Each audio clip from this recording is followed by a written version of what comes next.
The Ezra Hashem, that's the most important that I'm saying over here is Ezra Hashem. Today's daf is daf Mem Beis. We'll start from the top line. Before I just wanted to tell you what the topic we're discussing and how this is all relevant. You know, the Gemara is now not dealing with Gittin anymore. It's dealing with the concept of slaves, half a slave and half a ben chorem. Where does this come up in the Torah? So I just point to you in the Chumash, in Parsh Kedoshim, there's a pasuk that says that you could be mezana, a person who's mezana with, let's say, a married or engaged woman, an arusa. So of course, you did it on purpose, you get misa. The Chumash has one exception, that a person's mezana on purpose, and all you have to do is bring a carbon. And I'm just going to read the pasuk so you get what we're talking about. The ish ki yishkav es isha shichva zera.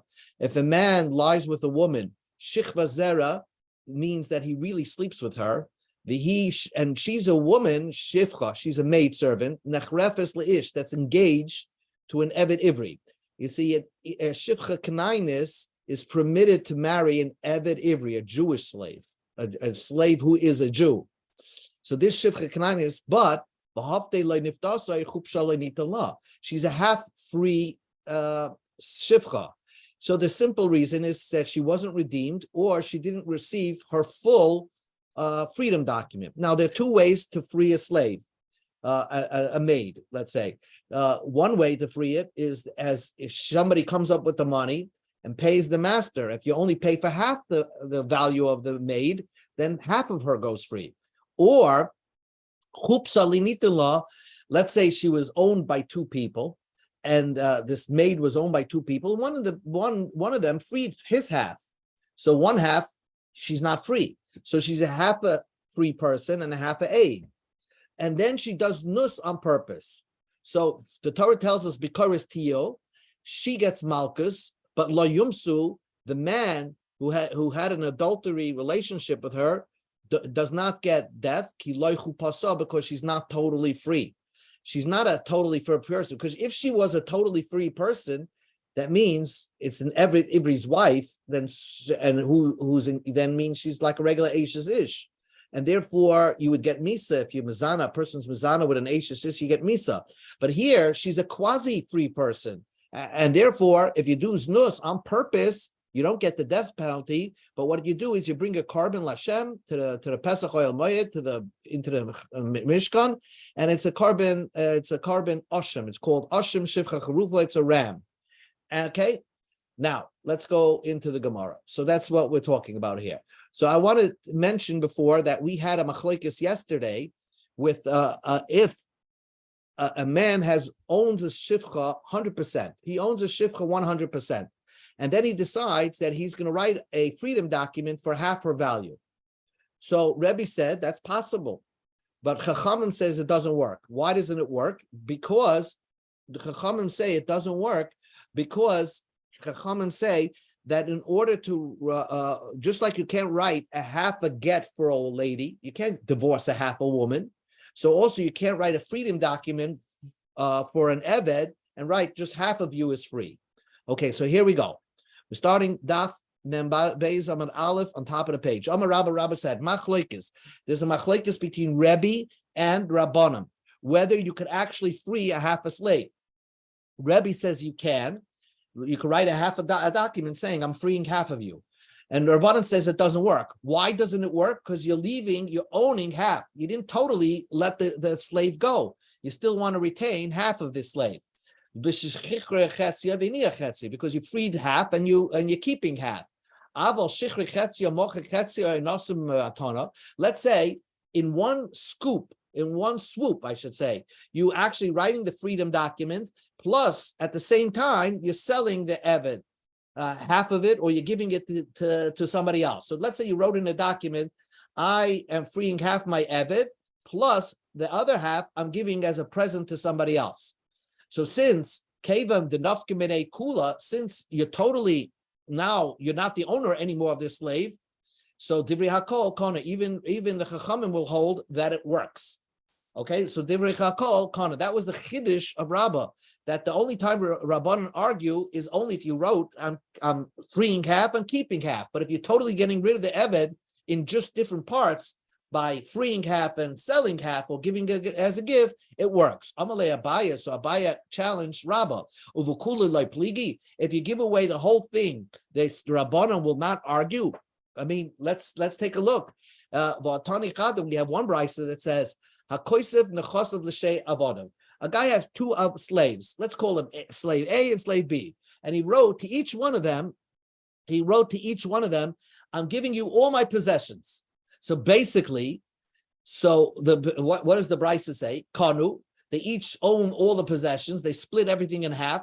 Umashachrin zezeh, and they free each other. So a very rich man, has no children, let's say, and he says, all my possessions belong to my two slaves, A and B. So now each one owns half the estate.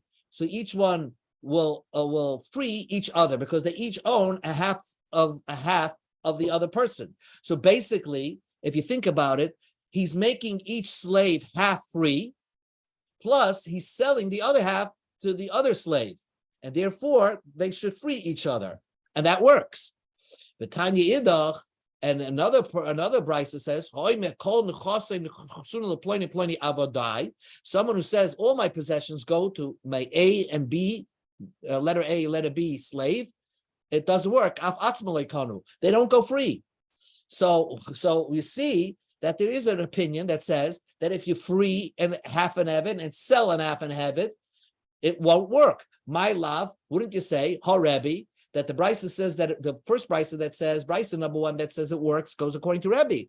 The Rabbanan, and the brisa number 2 that says it doesn't work goes according to the Rabbanan. So we see that the Rabbanan still argue in a case where a person sells a half a eved, he frees a half a eved and sells them all at the same time. So that's contrary to what Rabbah said, that Rabbanan would agree that it works. Answers the Gemara Loi, Idi Rabbanan. Both brises go according to Rabbanan, and it would work. Technically, the first brisa that says it works, Hada Amakulai, he said, all of you, all my possessions belong to both of you.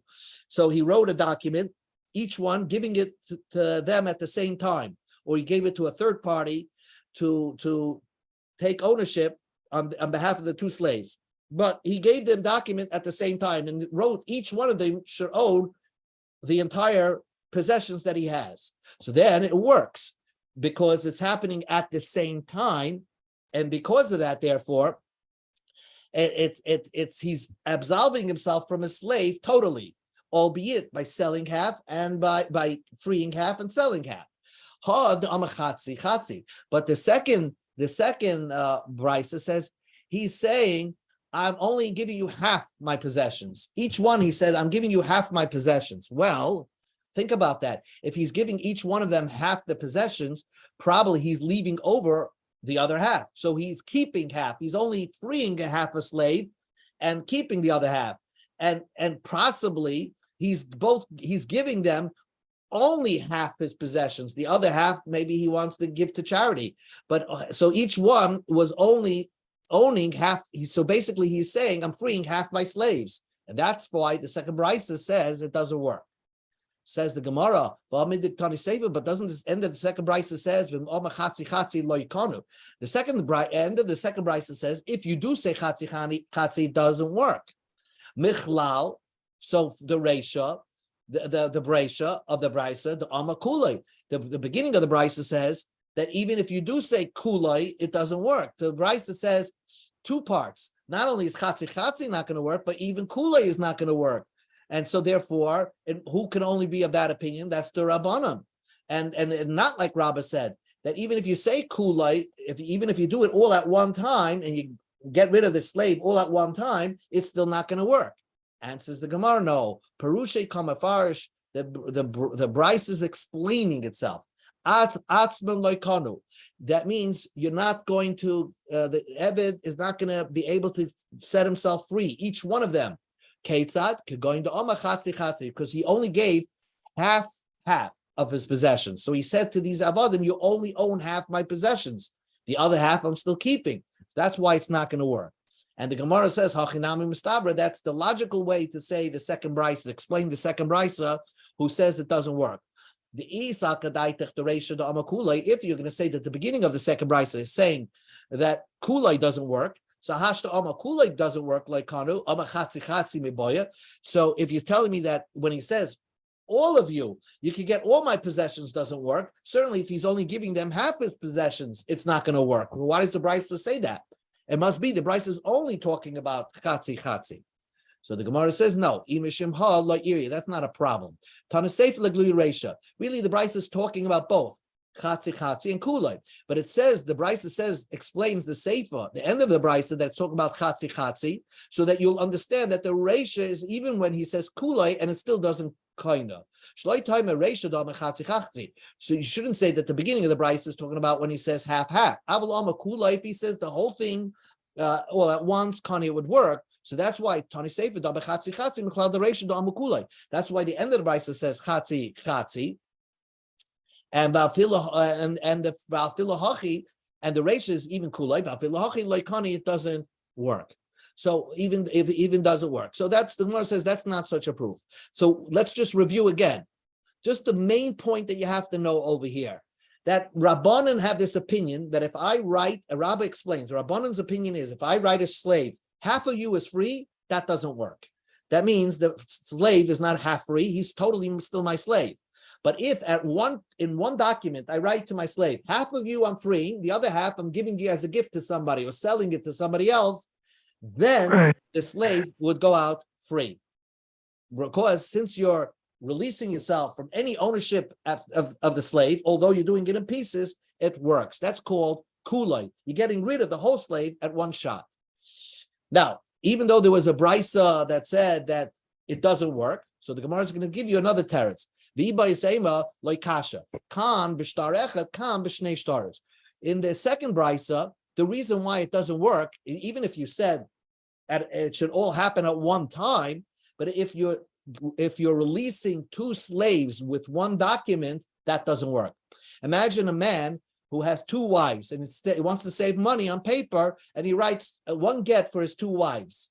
That doesn't work. Well, that doesn't work with slaves either. If you're writing all my nechasim should belong to on one document, call nechasim avodai, all my possessions should belong to A and B, my slaves, on one document, it's not going to work. Because we learn out from Law Isha that each slave needs his own freedom document. So that's why it didn't work. But the first brisa that says it works, B'shnei Shtaris, because he gave two documents, one to each. Each one you wrote, all my possessions belong to you, and all my possessions belong to you. So the Gemara says, B'shtar echad ma'irya chatzi chatzi. Then why does the second brisa say that we're discussing, if the second brisa is talking about shtar echad, why does the Brisa say that he only gave half his possessions to them? Even if he gave them his entire possessions, Nami Lekani wouldn't work because he wrote both of the names on one document. So the Gemara says, Hachinami comment. That's what exactly the Brisa is trying to express itself. It's not going to work because because he wrote it on one document. But if you wrote it on two documents, then you do get it. But if he did say chatzi chatzi, so then if you wrote, I'm only giving you half of my possessions, each one of you half my possessions, then it wouldn't even work if he wrote two different documents for each slave, because could be that he's giving them the same half, and therefore he's freeing half and keeping half. Well, that doesn't work. Only if you're absolving totally, then it can work. The Iba is Seima, and I'll give you two more tarotzim. Loy kasha kam b'bachachas kam b'zechazeh. When does it work? If you give the two slaves, you both wrote kulay, and you're giving the two documents to the slaves at the same time. Kam b'zechazeh. But the one that doesn't work is if you gave one after another. So the Gemara, so therefore it doesn't work. So the Gemara says, let's say you gave the one document to one slave A, and then you gave the document to slave B. It's not going to free slave B. Why? Bishlama basur leikani. He's not going to go free. The kani leikama, because right away when he gave one document to slave A, he actually gave all his possessions to slave A, and therefore slave B will not go free. Elakama likne nafshev likne chabre. But with slave A should be allowed to go free, and not only that, he should own slave B. So why does the Brisa says none of the slaves go free?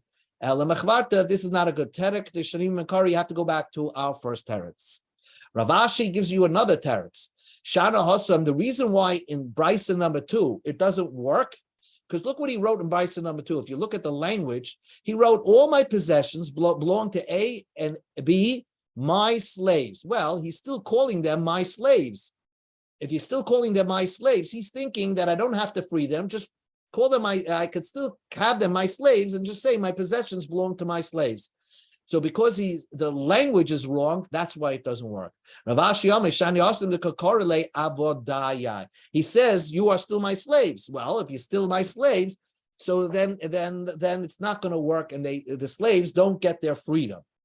Amalei Rav Ashi asked Rav Ashi, just because you call them my slaves, Dilna Avodai Shayu Kavar. Maybe it means slaves that were my previous slaves. He's calling my old slaves, but he doesn't mean that right now you're my slaves.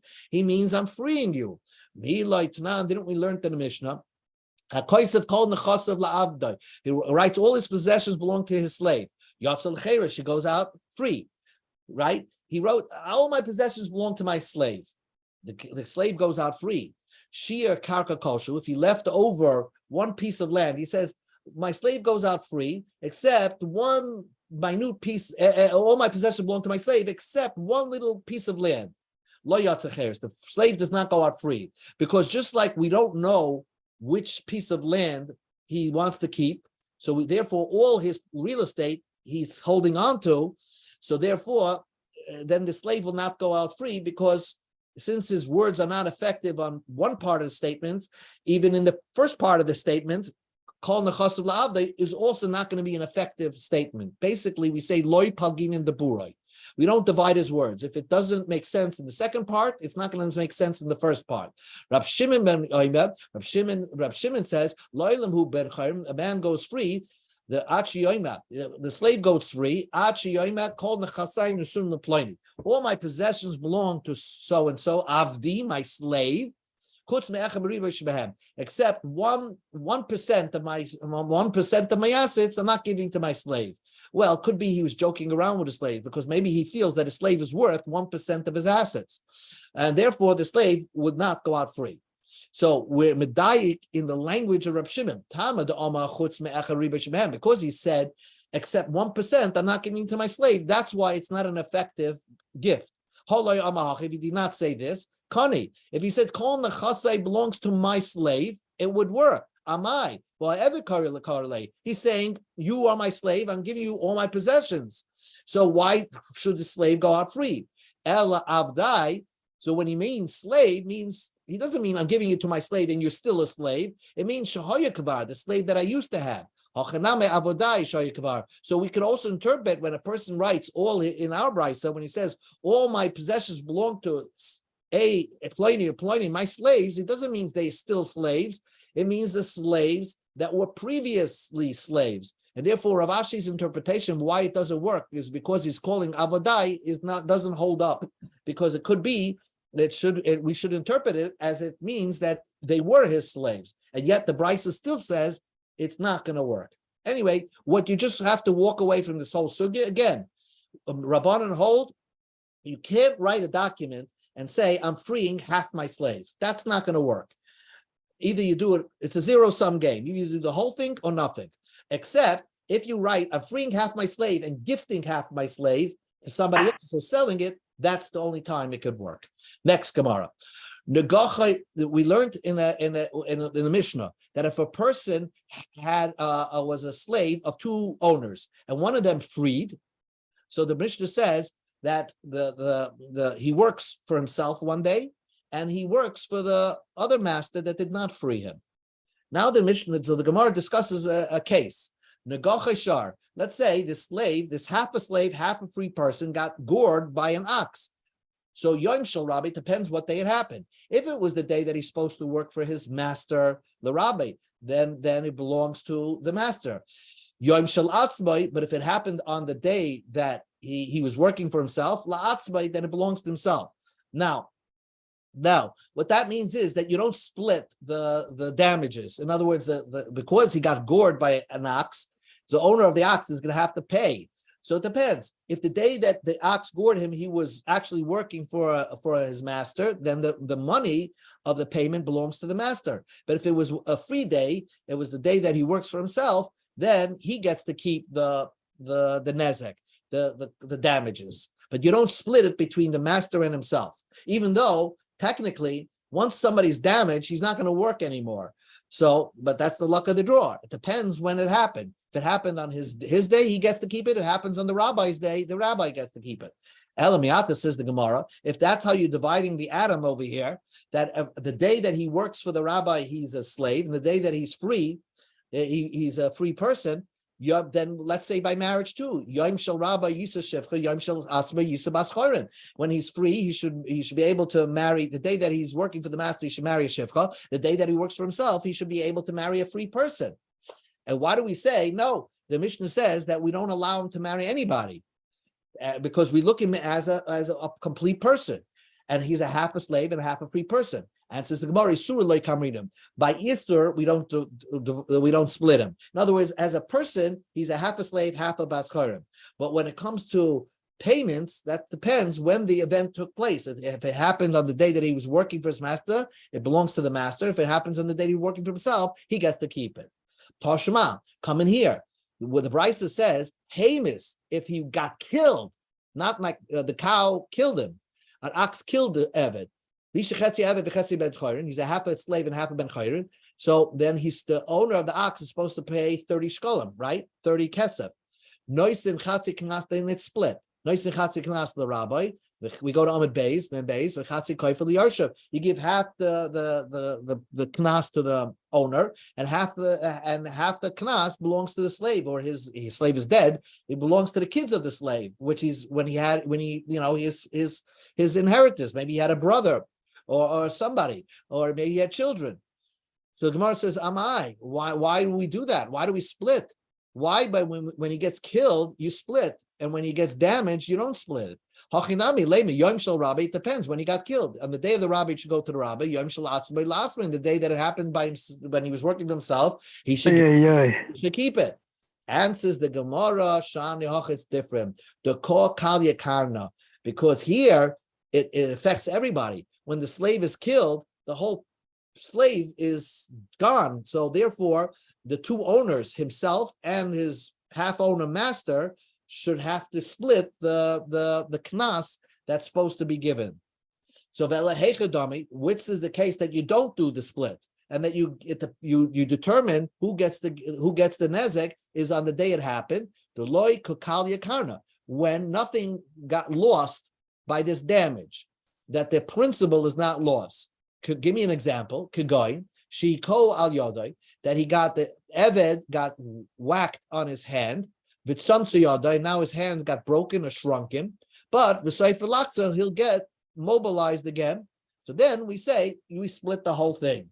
We split the whole thing, and we split it. It depends on we don't split it. We actually say that we determine what day it happened. If it happened on the master's day, or if it happened on his day, and whatever day it happened, that person gets to keep the entire the entire damages, the entire award of damages.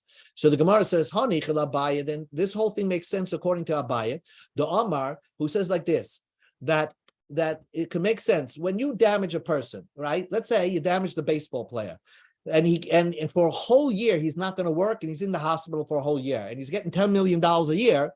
So Abaya says, when you damage somebody, even though he's going to come back the next year, the first year, you pay his loss, the total salary loss, the shevis katana, and then you also pay him plus the minor absence of work, which even if he wasn't a baseball player, he could have been a night watchman. And therefore, you pay him both the loss of his talent and plus the fact that he lost a daily wage. Shop it. And that's what Abaya says, then everything makes sense. Ella Rava, but according to Rava, the Amma, who said, so when something like this happens, when a person's damage is out of commission for one whole year because an ox didn't damage, or a human didn't damage, then what would you pay?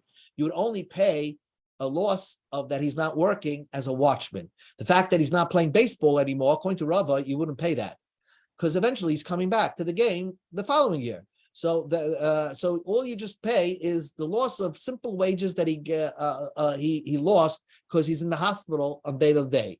So now, Hai Sharhu Mishalim Elanezek. But the case that you said that you split the day of the rabbi, it belongs to the rabbi, is talking about when an ox gored. Well, an ox does not pay Sheves, loss of wages. So what payment is there? What payment is there? There's no nezek, and there's no the nezek you're not going to pay because it's coming back, and Sheves you're not going to pay.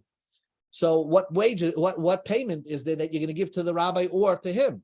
So the Gemara says, you can say that price is talking about when an Adam, he got hit by an Adam. And therefore, in that case, then you pay Nezek.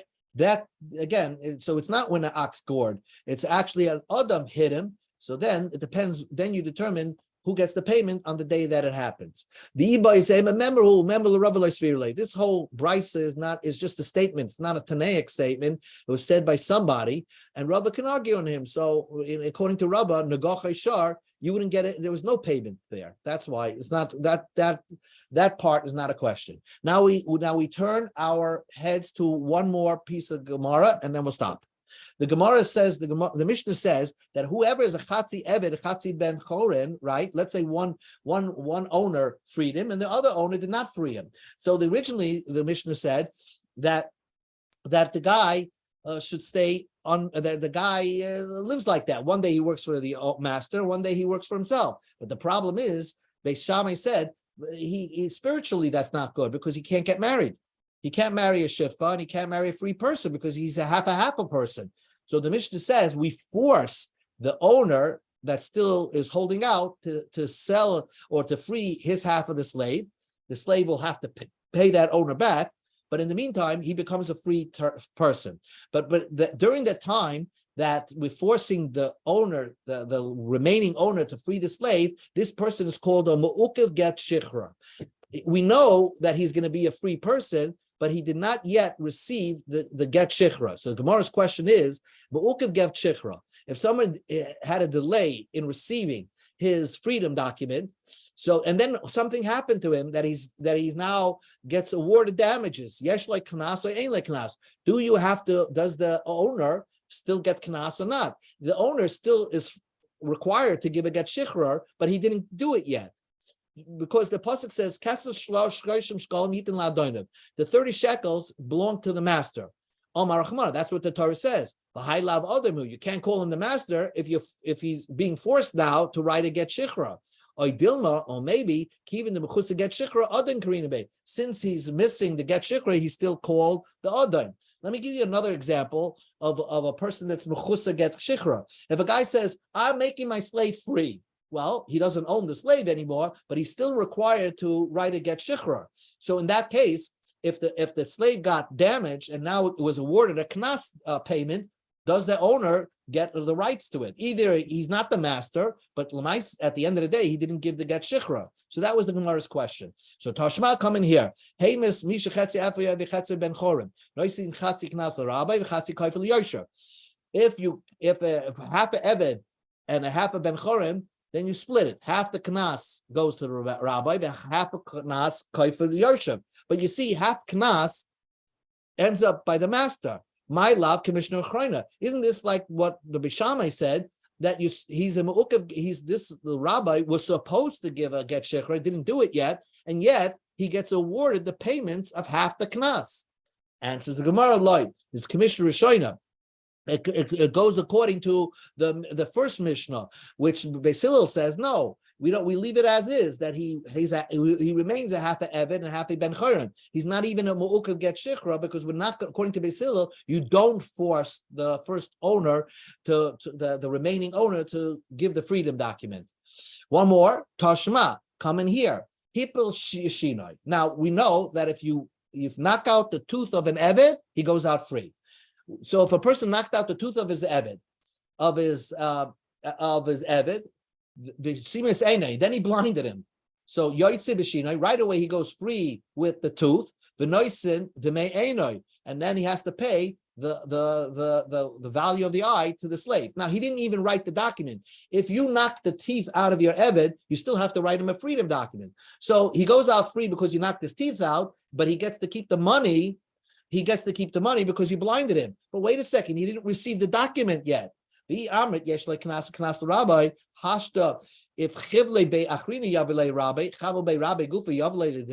if you're going to tell me that as long as you didn't give the freedom document, the knas belongs to the master. So if the master himself was the one that blinded him, why should the master have to pay the eved? He should be able to keep it because he didn't write the freedom document yet, although he's supposed to. Answers the Gemara, Dilma commande Omer ein Sarah. There's an opinion that on most cases, you need to write a freedom document to your eved. But if you knock out his teeth, then you don't write the freedom document. He goes out automatically without even a freedom document. And this is where we'll end. The time we learned the Brisa, Bekulin Eved Yotzei B'Lecheres Sarach Get Shechra Merabed. Most of the cases, an Eved will go free, but you have to write the freedom document. Divrei Reb Shmuel, Rab Meir Ein Tzarach. By these things, by knocking out teeth and the eye, you don't even have to write. You don't write a freedom document. Rab Lezer Mitzarach, Rab Tarfim Rab Enitzarach, Kiva Mitzarach. Hamachriim Lefnei Chachamim Oimrim Nivrin Divrei Rab Tarfim. We paskin like Rab Tarfim that you don't have to write a freedom document if you blinded him b'shein v'ayin with the teeth and the eye. However, the Torah says that if you do that to the Eved, he goes free. V'divrei Rabbi Kiva, but Rabbi Kiva will paskin like b'shar evrim. Let's say you cut his finger off. The din is he goes free. But in that case, you would have to write a freedom document. Since it's the Chachamim who came up with this idea that it's not just eye and tooth, but if you knock his other shar evarim, he would go free. In those cases, if you do that, you would have to write a freedom document. So why? So the Gemara just finishes off. Knas, it's a Knas Chachamim. If you knock shar evarim off an eved, he goes free. It's a fine. We know from the psukim, although the examples that the Chumash gives is shein v'ayim, but we know other avarim of the guf also get by the eved its freedom because we darshan the psukim. So why is that any different than shein v'ayim? Why shayar v'erim need to get shecher and shein v'ayim does not? This is a drush of the Chacham. It's not really written in the Psukim. So if it's not really written in Psukim, then you would have to write a get shechra. But other than that, by Shem Ayin, you do not have to write a get shechra. Again, the Gemara remains with this question that a ma'ukiv get shechra, if you're forced to write a get shechra and you didn't write it yet, is it still considered your slave that you would get the award of payments and knasses, or not considered your slave since you still are supposed to write the get shikhr as soon as you can.